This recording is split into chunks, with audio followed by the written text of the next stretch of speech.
Je m'appelle Camille Guichard-Libersac, je suis doctorante en co-tutelle à l'université Bordeaux-Montaigne et à l'université de Sao Paulo au Brésil. Je suis doctorante en sociolinguistique, donc je suis affiliée au laboratoire ICARE, ici à Bordeaux-Montaigne.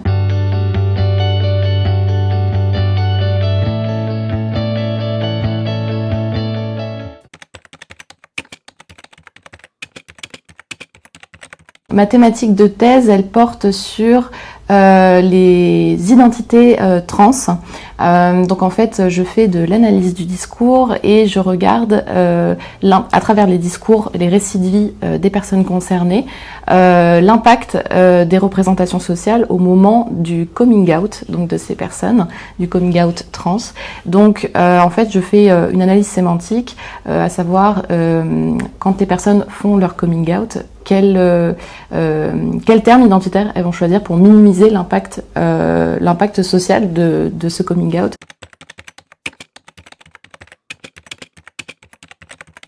Cette étude, elle est ancrée donc sur deux terrains différents, le terrain brésilien et le terrain français. C'est une étude qualitative, donc il y a eu des entretiens semi-directifs, donc des récits de vie avec des personnes concernées, dont le critère principal c'était que elles avaient toutes au moins fait un coming out social.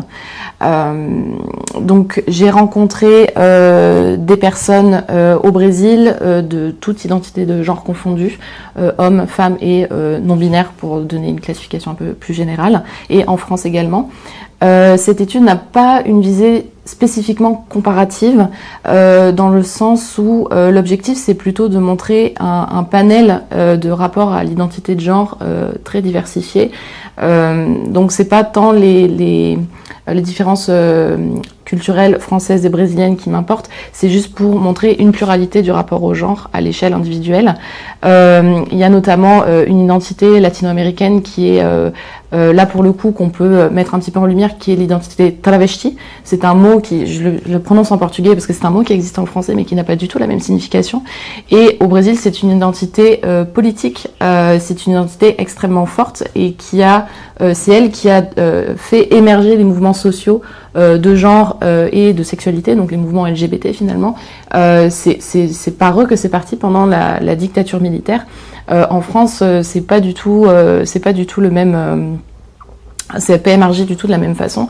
Donc il peut y avoir des identités culturelles qu'on peut mettre en valeur de cette façon-là, mais globalement l'objectif c'est de montrer les rapports au soi. Et en fait, ça pourrait être démultiplié à plein d'autres communautés dans d'autres pays finalement. Ce qui est intéressant, c'est justement, on se rend compte que à travers l'identité homme, l'identité femme et les identités non binaires, mais on va plutôt rester sur le binaire en l'occurrence parce que c'est plus saillant, on se rend compte qu'en fait les personnes ont plus ou moins les mêmes représentations quand elles se représentent leur identité. Qu'est-ce que c'est pour vous être un homme trans, une femme trans ou un homme et une femme de manière générale?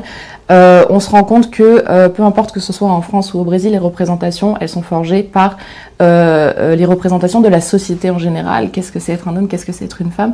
Et donc en fait, elles ont ce rapport, un rapport assez similaire à ces identités-là.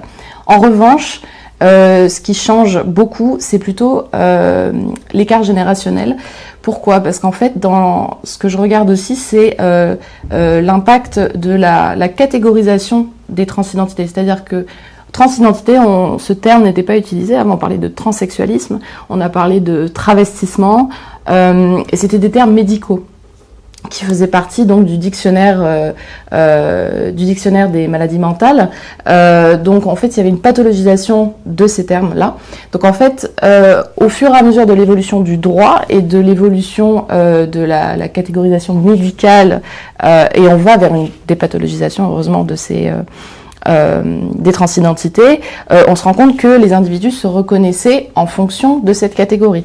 C'est-à-dire que la génération un petit peu plus âgée, finalement, elle a tendance à se reconnaître en tant qu'homme ou en tant que femme selon des critères extrêmement binaires.